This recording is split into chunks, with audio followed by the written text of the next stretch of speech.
there's one thing that I personally hate about CS2, or sorry, with the switch from Go to CS2, no danger zone. I know it wasn't the most popular mode. Most of you guys probably never played it, but I'm telling you, it had crazy charm. They just didn't do a good job at getting people to try it out, at getting people to actually play it. I don't know. Call me crazy. I feel like it was a hidden gem. Let's get into it. Danger Zone in Counter-Strike, or DZ as the cool kids called it, was Counter-Strike's premium battle royale game mode. It's strange speaking about Danger Zone as if it's some long-lost thing, but in reality, that's exactly where it stands right now. Danger Zone has not existed for almost a full year, and I think it's time for me to do a bit of a retrospective on one of the most fun and inventive things that Valve has released for Counter-Strike in recent memory. Danger Zone was born in the heat of the battle royale craze of...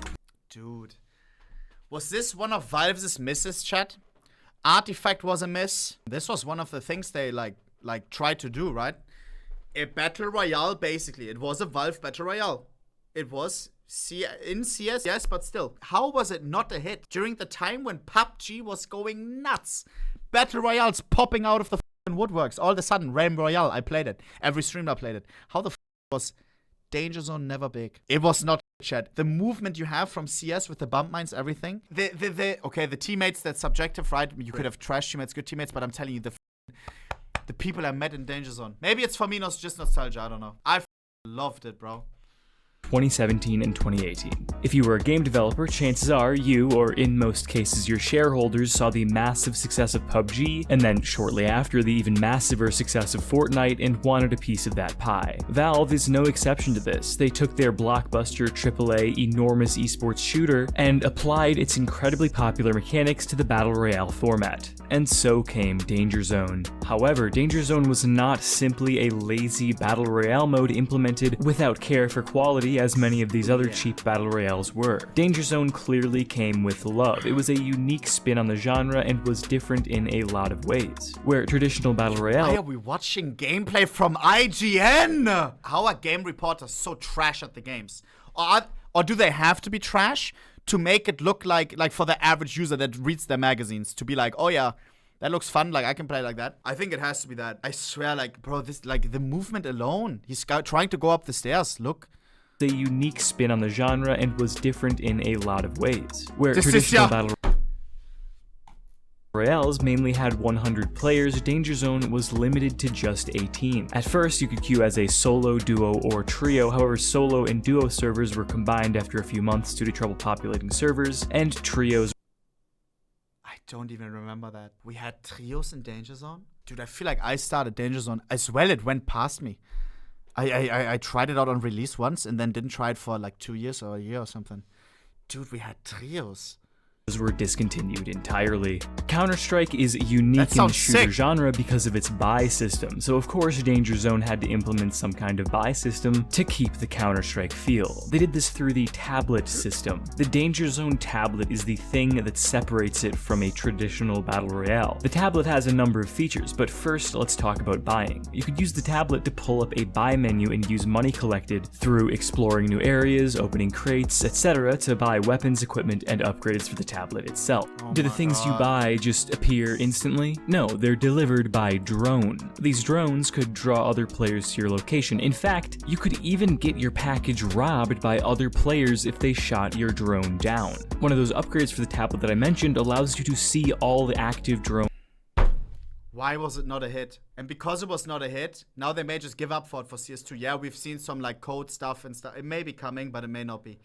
Is it because it's such a low like player number? Because it's what, 16 in one lobby? I think it's like, for me, a big charm of battle royales is 100 people dropping down. And if you get the win, it's the craziest dopamine ever. You are the guy that fought yourself out of those 100 that dropped out of the plane at the beginning. 16, not that hype. But it was Source 1. It couldn't really handle that much. And as well, with the anti-cheat we have in CS, it takes one cheater out of 100 players to ruin the whole lobby. And now look at CS2. I don't know if we're ready for something like that. With CS2, it may be possible. We talked about it already. Like people said, it's possible to have bigger maps, more players. With Source 2, correct me if I'm wrong. But The anti-cheat has to be there too. I still think Danger Zone has such a big charm. A Battle Royale in CS has such big potential. Movement, gunplay, bump mines are so much fun. But one thing that would be a huge hit, I'm telling you, is proximity voice chat. I asked you guys before, it's a big part of Warzone, right? All the funny clips, it's just so much more fun, so much more immersive. There's an enemy right in front of you, you can tell him, hey, look behind you. Zack, you knife him. Right-click, knife him, he's dead. Imagine proximity voice chat in Danger Zone. In a game, Counter-Strike, it's not a new game where you have to make a push-to-talk button, you have to become popular already. Nine, everyone has a push-to-talk button, everyone always uses the mic in CS. It would directly be used from the beginning by everyone. Man, I'm telling you, that would be a big thing. Drones on the map, and another one allows you to take control of a drone for a period of time. While controlling a drone, you can pick up items on the ground and bring them to yourself, or crash them on purpose and self-destruct, causing a Molotov-like effect.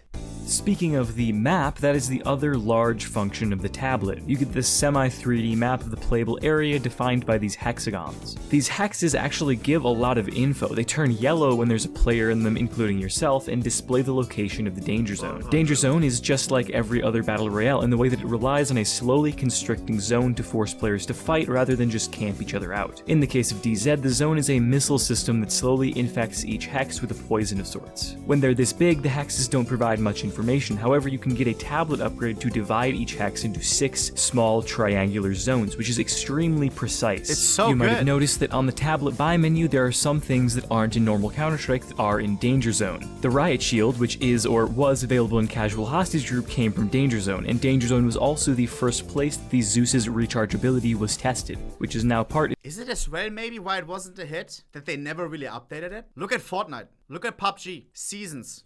Stuff, updates, new maps. Yeah, we had sometimes new maps and stuff, but I feel like maybe it needs some more. In Fortnite, you have all these different eras. All of a sudden, there's robots. Of course, that's a little bit crazy, but at least something, bro. A new weapon. Danger Zone exclusive. Zack. All we ever got was new maps, correct me if I'm wrong. The full competitive game. While we're on the topic of things that are also present in some form in the base game, C4 is in Danger Zone, but it's got this weird compass thing. And don't say, oh, but it works for CS. Yeah, but you also try to get a different type of, like, Battle Royales are not exactly the same guys that play CS 5v5 shooter, grind, face it all day, you know what I mean? I feel like Battle Royale, you need a little bit more, like, more updates, new stuff, I don't know. In the top corner, I don't really know why that's better for this game mode, but it's there and it's interesting. But the most interesting items are the ones that are exclusive to DZ. The Breach Charge is a weapon that allowed you to throw down charges and detonate them remotely from as far away as you want. This enabled some sick trap possibilities. The Exo Jump was an equipable that allowed you to jump much higher and take less fall damage. It also allowed you to get a Goomba Stomp kill on someone if you drop on them from a high enough distance. The Hammer, Axe, and Wrench were 3 melee weapon alternatives where the right-click rather than backstabbing throws the weapon. But the Wait, did you need to have the Exo Jump thing to Goomba Stomp? I thought you Goomba Stomp anyways. No way. Sorry guys, you learn something new every day, huh? Just learned that. I thought you can Goomba Stomp, you can jump off a building without Exo Jump and, like, kill them. Interesting, I didn't know that.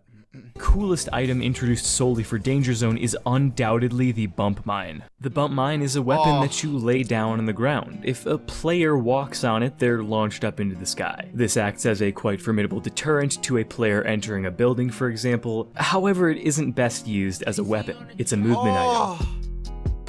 Bump mine trick shots are insanely cool. You can use multiple bump mines combined with these slanted roofs and surfaces on Danger Zone maps to transform these battle arenas into a figurative skate park. With an Exo Jump, you can get some incredibly stylish Goomba Stomp kills or just knife them if that's more your style. Either way, I don't think there has ever been a kill involving a bump mine that isn't cool. You can just absolutely dominate people with these things and it's awesome. Easily, the bump mine is the coolest part of Danger Zone. Shouts out to Rushley, the Observer. I am definitely using a lot of his clips. I know what it is. I know what it is. People are just not good enough to enjoy Danger Zone. I said it. It's not easy to be cool with bump mines. And bump mines are a big thing that make it fun. But you actually have to have some skill. Now imagine the casual trying out CS for the first time because he saw, oh, Battle Royale. It's his first time CS. He's not gonna fucking Goomba Stomp someone. Hell no. He's gonna die of fall damage. In this part, this is what Danger Zone is all about. It's a far less competitive game mode that is a lot more about stunting on your enemies than it is about winning.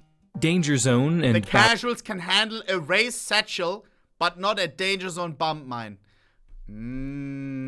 Battle Royale mapping in general has always been very interesting to me because the gist of it is basically just make a place with other places inside of it to explore, and I think that's cool. There's real world building and stuff on these Danger Zone islands.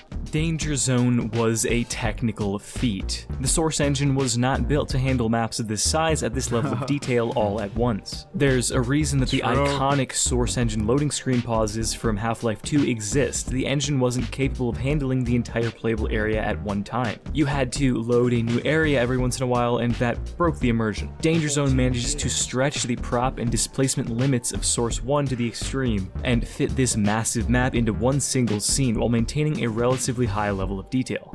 Danger Zone manages to— Shit was still unstable as fuck for me sometimes. Vineyard, I swear on God, it was a 50-50 gamble whether my game crashed or not. Every time Vineyard, I knew, okay, like, my game is just gonna crash. Bro, that fucking map, every time it crashed, my fucking shit. Remain optimized by using some very interesting techniques. For one thing, every map is shaped like a pyramid. Why? Well, because they have these big fat yellow blocks underneath. The floor of each Danger Zone map is made up of displacements, which are easy to render but don't actually obscure vision, at least not in the eyes of the rendering engine. So, in order to prevent your computer from having to render every single thing on the map at once, they use these blocks to tell your computer, hey, don't load anything beyond this very real and tangible in-game wall here. You might think then that Danger Zone has the lowest frame rates at the very center of the map. And you'd be right. Yeah, that's exactly how it works. If you've played Danger Zone even a little bit, it will be painfully obvious to you that this game mode has taken a page out of the CSGO beta and uses fog very heavily for optimization. Fog obscures things at a distance fairly equally between players, although there are some exceptions, so it makes sense for this to be used. However, it does make it a bit less satisfying to have the high ground, as you can't really get any cool ultra-long distance kills. Every little piece of grass in this game is lying to you. It's not actually 3D, it's a 2D image that just turns to look at you no matter where you are. I actually think it works pretty well and creates a cool effect when you're walking through it, so there really is no problem. I'm just being dramatic to make sure your attention is still on the video and not on whatever you're doing in the next tab. During its roughly 5-year lifespan, there were 7 maps officially included for Danger Zone. The Valve-made Black Site and Sirocco, and the community maps Jungle, Frostbite, County, Ember, and Vineyard. Oh, Ember. Oh, some Ember with the boys. Oh my God, bro. Going on top of the building with the gazier. If you know, you know. The gazier. Hot air coming out of the floor. First time you go onto it, first time you're playing Danger Zone, the map, you walk into the gazier, all of a sudden you are in the air, bro. And you can land on top of a building. If you have a scout, you can buy a scout. How much was it? 2,000 or something? 3,000? I don't know. Bruder. Oh my God. Sniping the looks from top of the tower, bro. Yeah. Black Site and Sirocco are the iconic ones due to their longevity, being available for more or less the entire existence of Danger Zone. But every community map included was cool in its own right. I especially enjoyed Ember. You could tell the mapper really understood the mission statement of Danger Zone. They added a lot of weird but cool mechanics like these vents that blast you up into the air. They also kept updating the map seasonally for Halloween and other holidays, so props to Jim Wood and Tanuki Suit 3. The community Danger Zone map County featured the only officially included example of mapception that I can think of. What is this? It features this area here, which is a reference to the CSGO map Motel. Or wait, the CSGO map Motel is a reference to the Motel segment in Left 4 Dead. So is it technically a Left 4 Dead reference? I don't know, but it's sick as fuck either way. Probably my favorite show match ever was the Valve-sponsored show match at the IEM Katowice 2019 Major. Why? Because it wasn't a traditional show match. It was a Danger Zone show match where the winner would get an official graffiti commemorating their victory on Black Site. It's really still worth a watch. It's very good. Spoiler alert if you want to watch it. Watch that. The Polish team AGO won with Furlan and Gruby. Their graffiti is... What did he just do? Want to watch it? The Polish team AGO won with Furlan and Gruby. Hey! That's actually pissing me off right now. Like, I actually want to watch it. Bro, nah, he's joking, right? He said spoiler alert, bro. I was faded out. I was just... Alert if you want victory on Black Site. It's really still worth a watch. It's very good. Spoiler alert if you want to... Dude, nah. Now I can't watch it anymore.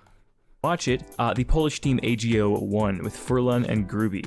Their graffiti is right here. It's their signatures over this wolf on top of the roof on which they won the third and final. I played against Gruby. You remember, chat? In Face's streamer league, Gruby was in there as well. He was a hella grinder. He was a grinder deluxe. He was playing every game.